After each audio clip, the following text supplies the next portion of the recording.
आप साथ में आपके शिखा ठाकुर। विवादित बयानों के लिए मशहूर सपा के राष्ट्रीय महासचिव स्वामी प्रसाद मौर्य ने देश के साधु संतों को लेकर के अपमानजनक और अमर्यादित टिप्पणी की है। गाजीपुर में एक कार्यक्रम में पहुंचे स्वामी प्रसाद मौर्य ने भगवा कपड़े पहनने वाले साधु संतों को आतंकवादी कह दिया है। अगली खबर के लिए रुक करेंगे साक्षी का। नमस्कार, 4 के वार में दूसरी बड़ी खबर रहेगी अतीक और अशरफ से जुड़ी। अतीक और अशरफ मर्डर को लेकर एक बड़ा अहम खुलासा हुआ है। दोनों की हत्या में जिस जिगाना पिस्टल का इस्तेमाल हुआ था वो लॉरेंस बिश्नोई गैंग ने ही उनको मुहैया करवाई थी। एनआईए की पूछताछ में लॉरेंस बिश्नोई गैंग ने कबूला है खुद कि ये पिस्टल उसने 2021 में अमेरिका से मंगवाई थी और इसी पिस्टल से अतीक और अशरफ का मर्डर हुआ है। इसके ऊपर विस्तार से बात करेंगे। सबसे पहले रुक करते मेरी सहयोगी महिमा का तीसरी बड़ी खबर के लिए। देखिए, तीसरी बड़ी खबर आपको बताऊंगी जो कि 2000 के नोट को लेकर है। 2000 के नोट को लेकर अब लोगों के मन में जो भ्रम था उसी को लेकर आज आरबीआई के गवर्नर श्री शक्तिकांत दास ने दरअसल दूर इस असमंजस को किया है, इसको कोशिश की है और इसी को लेकर आपको जानकारी दे दें कि उनकी तरफ से कहा गया कि 2000 के नोट बदलने के लिए अभी लोगों के पास 4 महीने का समय बचा है, इसलिए परेशान होने की जरूरत नहीं। इसी को लेकर मैं आपको दूंगी विस्तार से जानकारी, लेकिन चौथी बड़ी खबर के लिए रुक करेंगे पलक का। बिल्कुल, चौथी बड़ी खबर में हम बात करेंगे वानखेड़े को जो राहत मिली उसको लेकर बातचीत होगी। साथ ही इसमें यह भी कहा गया अगर वानखेड़े को समय दिया जाता है तो वो सबूतों के साथ भी छेड़छाड़ कर सकते हैं। इस पर विस्तार से चर्चा होगी, लेकिन पहली बड़ी खबर के लिए रुक करेंगे शिखा का। तो चलिए चार के वार की करते हैं शुरुआत इस वक्त की सबसे बड़ी खबर के साथ।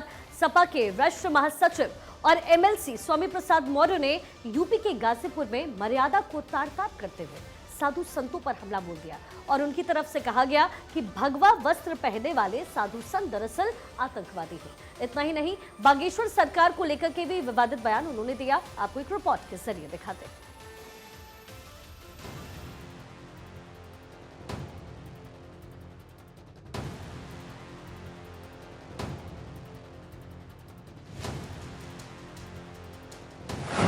स्वामी है कि मानते नहीं, माफी कभी मांगते नहीं।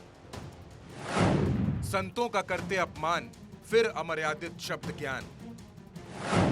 मौर्य की जुबान फसादी, साधु संतों को कहा आतंकवादी। अखिलेश के दुलारे, संतों के खिलाफ दहाड़े। जितने साधु संत के भेष में सारे आतंकवादी बोलने लगे। कोई कहा स्वामी प्रसाद मौर्य का हम सिर काट देंगे। किसी ने कहा तलवार लहराते हुए कि मैं ये 5 लाख की तलवार खरीद के लाया हूं जिससे कि मैं स्वामी प्रसाद मौर्य की हत्या इस तलवार से कर दूं।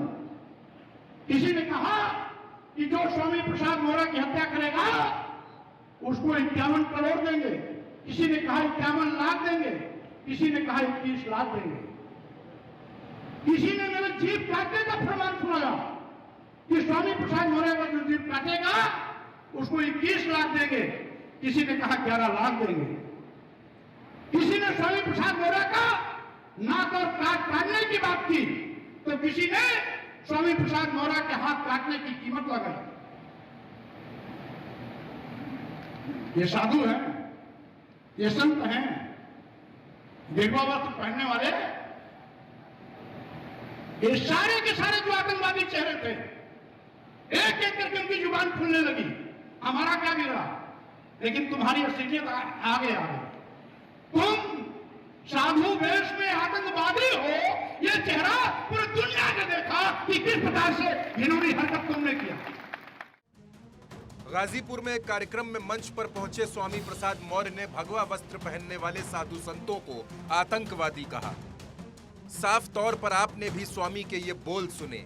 स्वामी प्रसाद ने देश के साधु संतों पर हमला बोला और कहा कि इनकी सोच घिनौनी है, इसे पूरी दुनिया ने देखा। दरअसल स्वामी प्रसाद मौर्य समाजवादी पार्टी के बयान बहादुर नेता हैं। यूपी की सियासत के मौसम वैज्ञानिक हैं। 2017 से पहले बीएसपी छोड़कर बीजेपी में आ गए थे। 5 साल मंत्री रहे। 2022 में इनको लगा कि साइकिल की रफ्तार बढ़ेगी तो ये सपा में आ गए, लेकिन विधानसभा का चुनाव तक हार गए।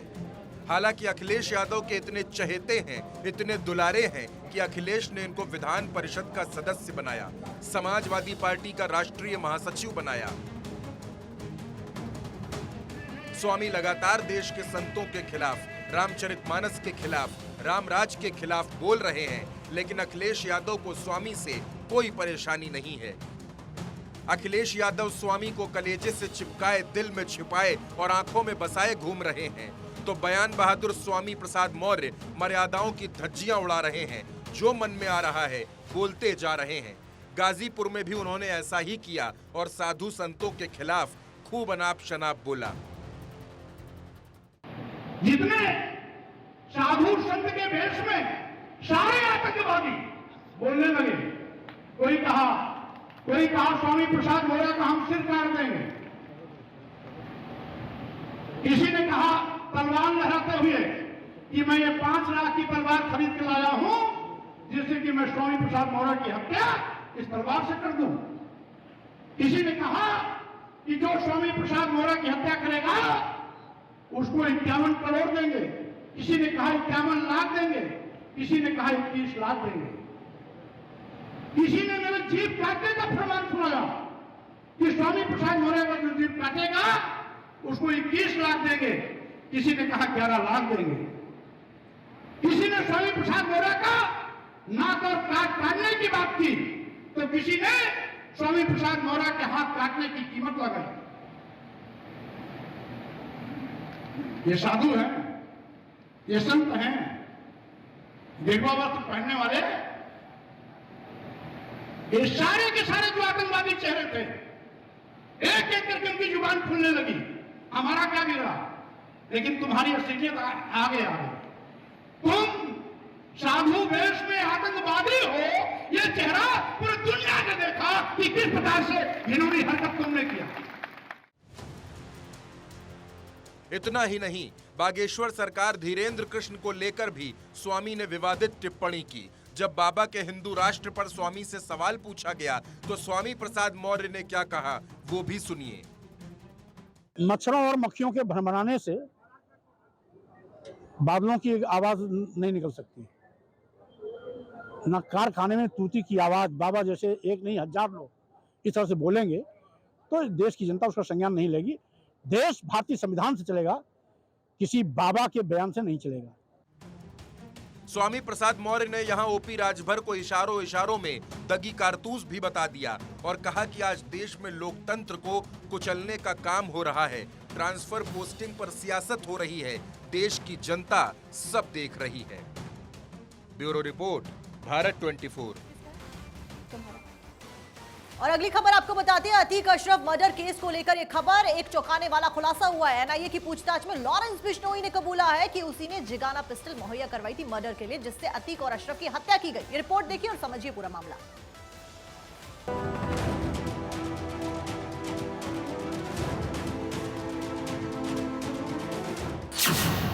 अतीक अशरफ मर्डर केस में हुआ खुलासा। क्या अब सामने आएगा मर्डर का सच?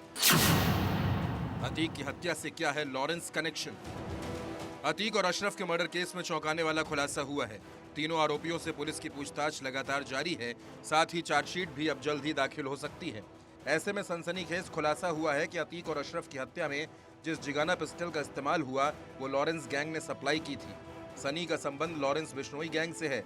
जानकारी के मुताबिक अतीक और अशरफ को मारने के लिए जिस पिस्टल का इस्तेमाल किया गया उसका इस्तेमाल पंजाबी गायक और कांग्रेस नेता रहे शुभदीप सिंह सिद्धू मूसेवाला की हत्या में भी किया गया था।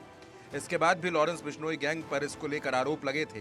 दरअसल एनआईए की पूछताछ में गैंगस्टर लॉरेंस बिश्नोई ने कबूल किया है कि जिस जिगाना पिस्तौल से माफिया अतीक अहमद और उसके भाई अशरफ की हत्या हुई वो उसने 2021 में किसी और की हत्या के मकसद से अमेरिका से मंगाई थी। अतीक अहमद और उसके भाई अशरफ की पुलिस कस्टडी में प्रयागराज में 15 अप्रैल को मीडिया कर्मियों के भेष में आए 3 लड़कों ने गोली मारकर हत्या कर दी थी, जिसके बाद देश भर में मुद्दा कई दिनों तक सुर्खियों में छाया रहा। अतीक और अशरफ को उमेश पाल हत्याकांड में कोर्ट के फैसले के बाद मेडिकल जांच के लिए पुलिस लेकर जा रही थी, जिस दौरान इस घटना को अंजाम दिया गया। इस घटना में जिगाना पिस्तौल का इस्तेमाल किया गया था, जिसके बाद ये सवाल उठे कि आखिर इतनी एडवांस पिस्टल इन अपराधियों के पास आई कहां से। इसी के बाद आरोपी सनी के तार गैंगस्टर लॉरेंस बिश्नोई से जोड़े गए थे। अतीक अशरफ हत्याकांड की विवेचना एडीसीपी अपराध सतीश चंद्र की अध्यक्षता में गठित एसआईटी कर रही है। सीन रिक्रिएशन और पुलिस कस्टडी रिमांड पर लेकर अभियुक्तों से पूछताछ के अलावा लगभग 60 चश्मदीदों के बयान दर्ज किए जा चुके हैं। अतीक अशरफ हत्याकांड में गिरफ्तार तीनों शूटर से एक बार फिर पूछताछ की जाएगी। इस बार उन्हें घटना का सीसीटीवी और वीडियो फुटेज दिखाकर एक एक पॉइंट पर सवाल जवाब होंगे। मामले की जांच कर रहे एसआईटी की ओर से इसकी तैयारी की जा रही है। जल्द ही इसके लिए कोर्ट से इजाजत की मांग होगी। घटना के सीसीटीवी और वीडियो फुटेज की गहनता से पड़ताल के दौरान ये तथ्य सामने आए हैं। इनके बारे में शूटर से पूछताछ के दौरान बेहद अहम खुलासे हो सकते हैं। यही वजह है कि अब एसआईटी दोबारा उनसे पूछताछ करने की तैयारी में है। शूटर घटनास्थल पर पहले से कैसे मौजूद थे? शूटरों को घटनास्थल के चप्पे चप्पे की जानकारी कैसे मिली?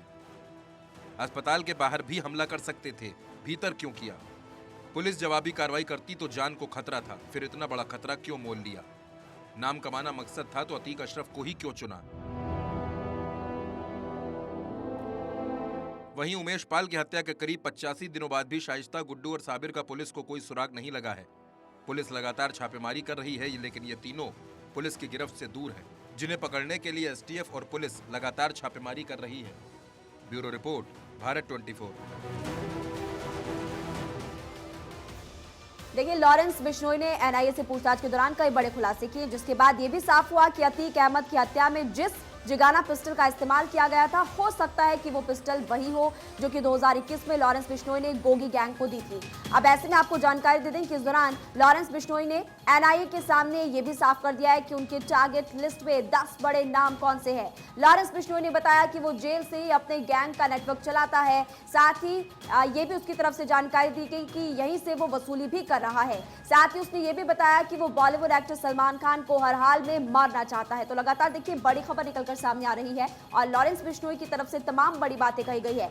एनआईए के सामने उसकी तरफ से कबूल किया गया और एनआईए के सामने लॉरेंस ने यह बड़ा खुलासा फिलहाल किया है। आगे किस तरह से एक्शन इस पूरे मामले को लेकर किया जाएगा, वो देखना काफी महत्वपूर्ण, क्योंकि उसकी तरफ से भी कहा गया कि यहाँ पर एक लिस्ट जारी की गई है। वो लिस्ट है और उस लिस्ट के तहत नंबर 1 पर है सलमान खान। और चलिए आगे बढ़ेंगे। 19 मई को आरबीआई ने फैसला लिया कि मार्केट में चल रहे 2000 के नोट अब बंद होंगे। इसके बाद से ही देश में लोगों के अंदर एक भ्रम की स्थिति पैदा हो गई थी। अब आरबीआई के गवर्नर शक्तिकांत दास ने यह साफ कर दिया है कि 30 सितंबर तक नोट बदले जा सकेंगे और किसी को भी इसके लिए परेशान होने की जरूरत नहीं है। नोट बदलने के लिए किसी तरह की आईडी की कोई जरूरत नहीं होगी। रिपोर्ट आप देखिए।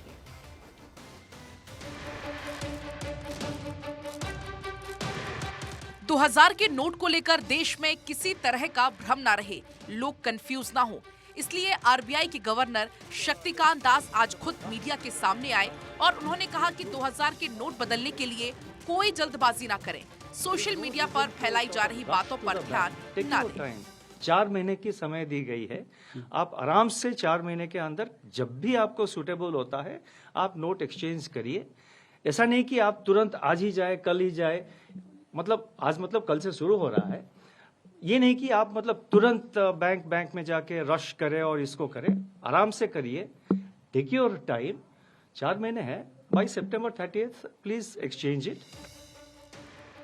शक्तिकांत दास ने कुछ बातों को बिल्कुल साफ साफ बताया। उन्होंने कहा कि लोगों के पास अभी वक्त है, इसलिए परेशान ना हो। 30 सितंबर की डेडलाइन के बाद भी 2000 के नोट लीगल टेंडर रहेंगे, यानी वैध रहेंगे। बैंकों में भीड़ न लगाएं। हमने 4 महीने का समय दिया है, आप आराम से नोट बदलिए, लेकिन समय सीमा को गंभीरता से लीजिए। सितंबर 30 का एक हमने टाइम इसीलिए स्पेसिफाई किया है ताकि हमने जो ये अनाउंसमेंट किया है उसको सीरियसली लिया जाए। आप किसी भी एक्सरसाइज में, किसी भी प्रोसेस में अगर आप एक डेट नहीं देते हैं तो और उसको ओपन हैंडेड ऐसे ही खुला छोड़ देते हैं तो सीरियसली नहीं लिया जाता है। इसीलिए हमने ये डेट दिया है कि 30 सितंबर तक आप रिटर्न करिए। 4 महीने की समय है, कोई जल्दबाजी की जरूरत नहीं है। आराम से आपको जब भी टाइम हो आप नेक्स्ट 4 सितंबर 30 तक आप आराम से आके उसको एक्सचेंज करिए या अमाउंट अपने अकाउंट में, खाता में डिपॉजिट कर दीजिए। आरबीआई ने जारी की गाइडलाइन, गर्मी को देखते हुए बैंक करें पानी का इंतजाम। बैंक के बाहर लाइन में लगे लोगों के लिए छाव का इंतजाम करें। 2000 के नोटों से खरीदारी कर सकते हैं। 30 सितंबर तक ज्यादातर नोट हमारे पास आ जाएंगे। उसके बाद हम आगे का फैसला करेंगे। नोट बदलने के लिए आईडी की जरूरत नहीं, एक बार में 10 नोट बदले जा सकेंगे। बैंक की किसी भी ब्रांच में जाकर नोट बदल सकते हैं। बैंक में अकाउंट हो या ना हो, नोट बदल सकते हैं। नोट बदलने के लिए कोई शुल्क नहीं देना होगा। अगर कोई पैसे मांगता है तो शिकायत करें। ये फैसला हर किसी के लिए है। 2000 के नोट सभी लोगों को बैंक में जाकर बदलने होंगे। 23 मई से नोट बदलने का ये प्रोसेस शुरू हो जाएगा। लोग बैंक जाकर नोट बदल सकेंगे। आरबीआई ने लोगों से अपील की है कि परेशान ना हो, आराम से 30 सितंबर तक नोट बदल लें। 4 महीने का वक्त है, किसी को परेशान होने की जरूरत नहीं है। Bureau report, Bharat 24।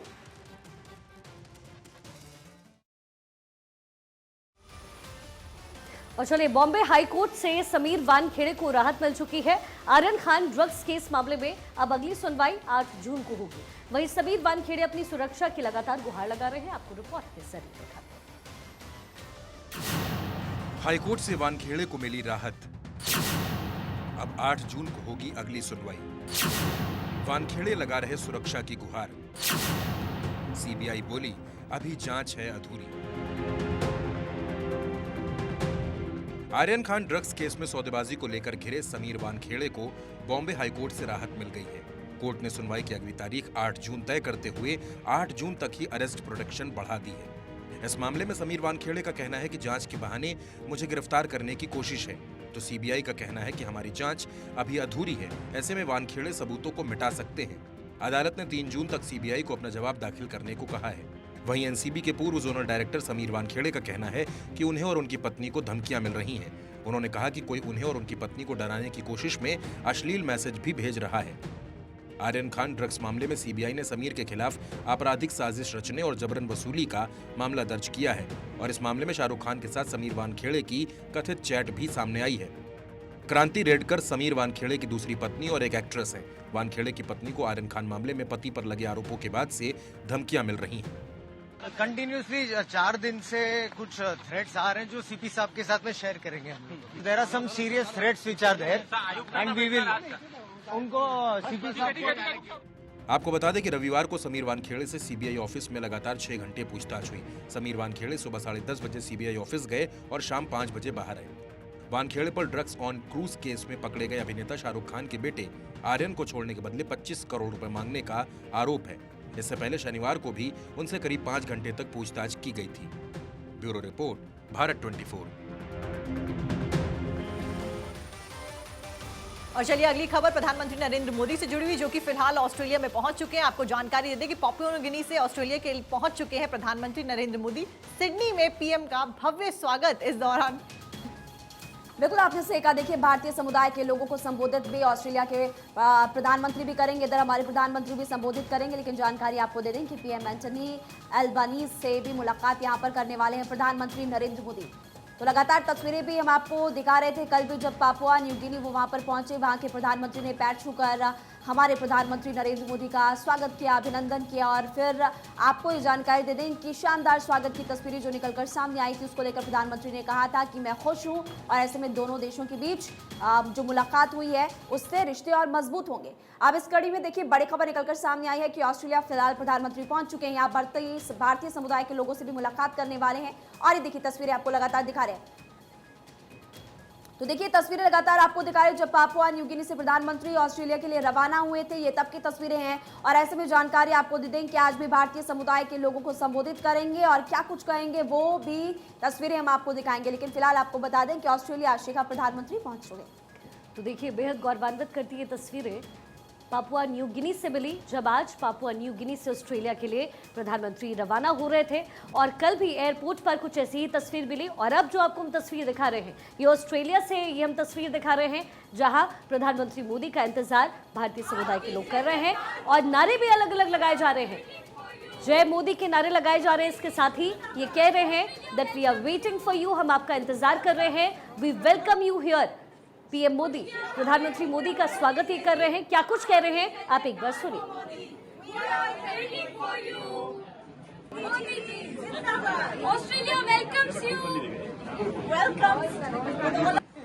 मोदी जी जिंदाबाद, ऑस्ट्रेलिया वेलकम्स यू। ये अलग अलग नारे यहाँ पर लोग लगा रहे हैं। ऑस्ट्रेलिया में पीएम मोदी का इंतजार हो रहा है और 2 तस्वीरें हम आपको दिखा रहे हैं। पहली तस्वीर पापुआ न्यू गिनी से जब रवानगी पीएम मोदी की हुई ऑस्ट्रेलिया के लिए, तो किस अंदाज में लोगों से मुलाकात करते हुए यहाँ आप देख रहे हैं। और ना केवल ये लोग बल्कि वहाँ के पीएम यानी पापुआ न्यू गिनी के पीएम उन्होंने पैर छू करके प्रधानमंत्री मोदी का आशीर्वाद लिया।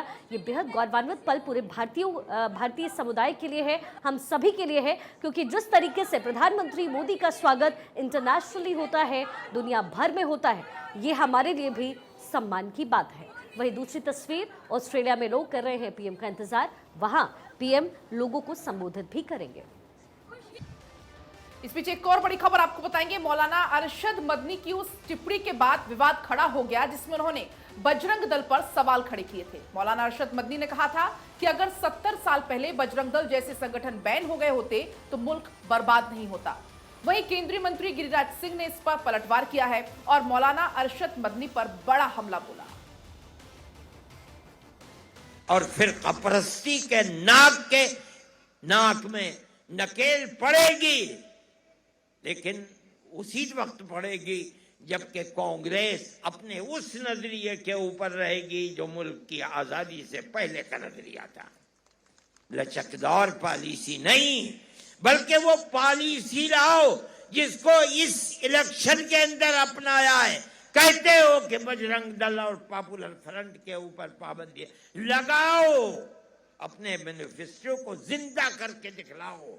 जिंदा करोगे तो कल जो वादा करोगे कौम उस वादे को कबूल करेगी, नहीं करोगे कबूल नहीं करेगी। मदनी साहब 70 साल पहले अगर हमारे पूर्वजों से भूल नहीं होती कि देश के बंटवारे में अगर पूरे मुस्लिम कम्युनिटी अगर चला गया होता पाकिस्तान, तो आज भारत में न कोई जाकिर मियाँ पैदा लेता, न ओवैसी पैदा लेता, न मदनी पैदा लेता, न भारत को गजवाए हिंद की बात करता।